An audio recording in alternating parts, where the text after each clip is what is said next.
Assalamualaikum warahmatullahi wabarakatuh. Perkenalkan, nama saya Muhammad Faizar Rahman, NIM L011191079. Saya berasal dari Prodi Ilmu Kelautan, Fakultas Ilmu Kelautan dan Perikanan, Universitas Hasanuddin. Pada kesempatan kali ini, saya akan membahas tentang spesies Panulirus ornatus. Jadi sebelum saya masuk ke pembahasan, saya akan membagi 3 pokok pembahasan, yaitu deskripsi spesies Panulirus ornatus, aspek biologi, dan aspek ekologi. Dan saya juga akan membahas tentang klasifikasi dari Panulirus ornatus. Langsung saja, klasifikasi Panulirus ornatus yaitu Kingdom Animalia, Phylum Arthropoda, Subphylum Crustacea, Superkelas Multicrustacea, kelas Malacostra, order Decapoda, suborder Leuciamata, famili Palinuridae, genus Panulirus, dan spesies Panulirus ornatus.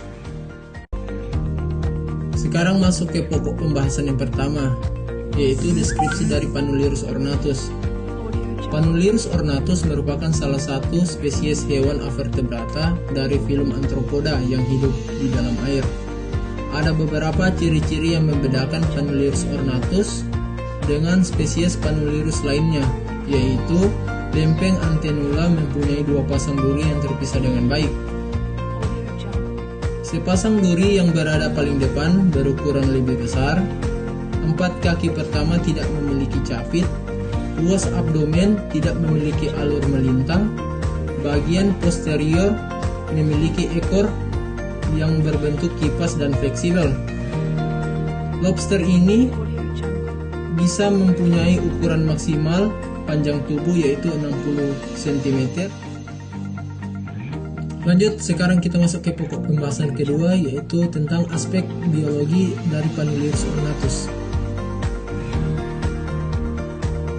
Siklus hidup lobster umumnya terdiri dari 5 fase, mulai dari dewasa yang memproduksi telur atau sperma, menetas menjadi larva filosoma, berubah menjadi puerulus, kemudian tumbuh menjadi juvenile, dan dewasa.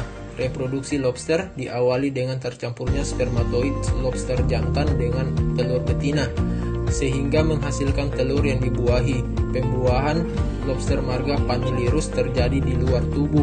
Kemudian telur-telur yang dibuahi diletakkan di bawah perut lobster betina, melekat pada bulu-bulu yang terdapat pada umbai-umbai kaki renang. Selama pengeraman yang diperkirakan antara 3-4 minggu, telur-telur yang berada di bawah perut lobster betina akan mengalami beberapa kali pembelahan dan perkembangan telur. Hal ini terlihat dengan adanya perubahan warna dari merah jingga hingga merah tua atau hitam. Setelah telur menetas menjadi larva, kemudian larva mengalami beberapa kali pergantian kulit, yaitu dari stadium neoplisoma, filosoma, puerulus, hingga mencapai stadium lobster muda. Panulirus ornatus biasanya dapat ditemukan di perairan dangkal pada kedalaman 1-10 meter, tetapi masih bisa ditemukan hingga kedalaman 200 meter. Habitat Panulirus ornatus ini juga berada pada perairan tenang, di daerah terumbu karang atau batu karang, dan hidup menyendiri atau berpasangan, serta memiliki musim migrasi.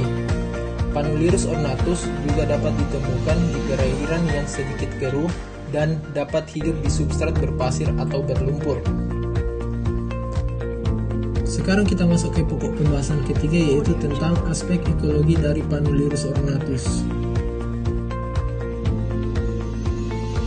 Kualitas lingkungan perairan ditujukan oleh penilaian beberapa parameter hidrooceanografi yang diduga paling berpengaruh terhadap sumber daya lobster, di antaranya kedalaman, salinitas, suhu, turbinitas, dan oksigen terlarut.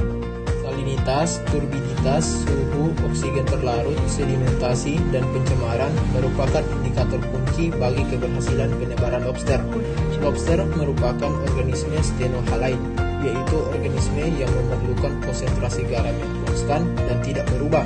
Salinitas juga berperan dalam proses biologi dan secara langsung terhadap laju pertumbuhan, jumlah makanan yang dikonsumsi, nilai konversi pakan, dan daya keberlangsungan hidup. Panulirus ornatus biasanya dapat ditemukan di perairan dangkal pada kedalaman 1-10 meter, tetapi masih bisa ditemukan hingga kedalaman 200 meter. Habitat Panulirus ornatus ini juga berada pada perairan tenang, di daerah terumbu karang atau batu karang, dan hidup menyendiri atau berpasangan, serta memiliki musim migrasi.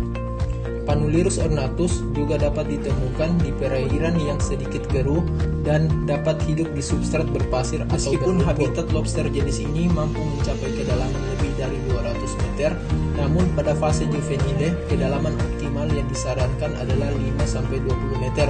Kedalaman yang terlalu dangkal dikhawatirkan dapat mengancam keberlanjutan hidup lobster jenis ini dari penangkapan. Penyebaran geografis Panulirus ornatus ini berada di Indo-Pasifik Barat dari Laut Merah dan Afrika Timur ke selatan Jepang, Kepulauan Solomon, Papua Nugini, Kaledonia Baru, dan Fiji. Pada tahun 1988, lobster jenis ini juga ditemukan di pantai timur Israel di Laut Mediterania. Sekian dari saya, lebih dan kurangnya mohon dimaafkan. Wabillahi taufiq wal hidayah. Wassalamualaikum warahmatullahi wabarakatuh.